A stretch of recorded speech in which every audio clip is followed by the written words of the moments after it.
নমস্কার, work education tutorial YouTube চ্যানেলে আপনাদেরকে স্বাগত জানাই।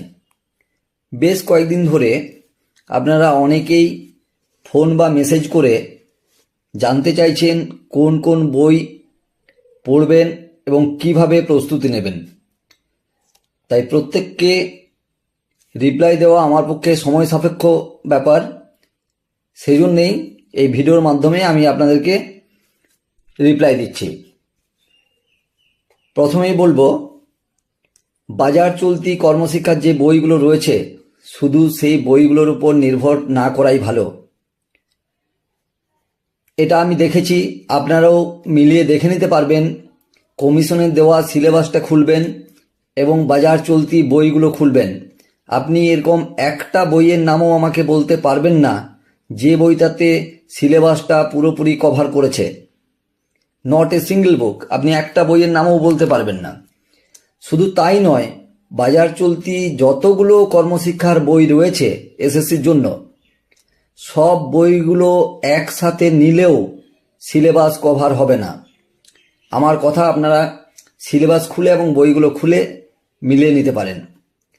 সেই জন্য কর্মশিক্ষার বই ছাড়াও আরও অন্যান্য কিছু বইয়ের সাহায্য আপনাদেরকে নিতে হবে, বিশেষ করে বি গ্রুপটার ক্ষেত্রে, অর্থাৎ প্রজেক্টের দিকটার জন্য। যাই হোক, আমি আপনাদেরকে বলি কিভাবে আপনারা কোন কোন বই ফলো করবেন এবং কিভাবে পড়বেন। আপনারা কমিশনের দেওয়া সিলেবাসটা খুলবেন এবং সেই সিলেবাসের প্রতিটা ইউনিটের যে সেগমেন্টগুলো রয়েছে সেই এক একটা সেগমেন্ট ধরবেন। তারপরে দেখবেন কোন বইটাতে সেই সেগমেন্টটাকে ক্ল্যারিফাই করেছে বা অ্যান্সার ভালোভাবে দিয়েছে, সেখান থেকে সেটা তুলে নেবেন। এই প্রসঙ্গে বলি, এ গ্রুপের জন্য অর্থাৎ 1 থেকে 10 নম্বর ইউনিটের জন্য বিএডের যে ওয়ার্ক এডুকেশনের বই, অর্থাৎ ওয়ার্ক এডুকেশন সাবজেক্ট নিয়ে বা মেথড নিয়ে যারা বিএড করেছেন, সেই বইটাকে রেফারেন্স হিসেবে নেবেন, তাতে অনেকটা কাজ হবে। যারা ওয়ার্ক এডুকেশন নিয়ে বিএড করেননি, অর্থাৎ অন্যান্য কোনো ট্রেড থেকে ওয়ার্ক এডুকেশনে বসবেন, তারা ওই বইটা বাজার থেকে সংগ্রহ করবেন।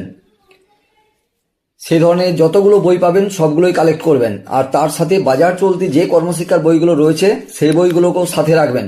নিয়ে 1, 2, 3 করে এভাবে এ গ্রুপের 10টা ইউনিটকে ধরবেন। ধরে ওই বিএডের বই এবং বাজার চলতি কর্মশিক্ষার বইগুলোর মধ্যে ট্যালি করে সেখান থেকে কারেক্ট বা কমপ্লিট অ্যান্সারটা নিয়ে নোট করবেন। এবার আসি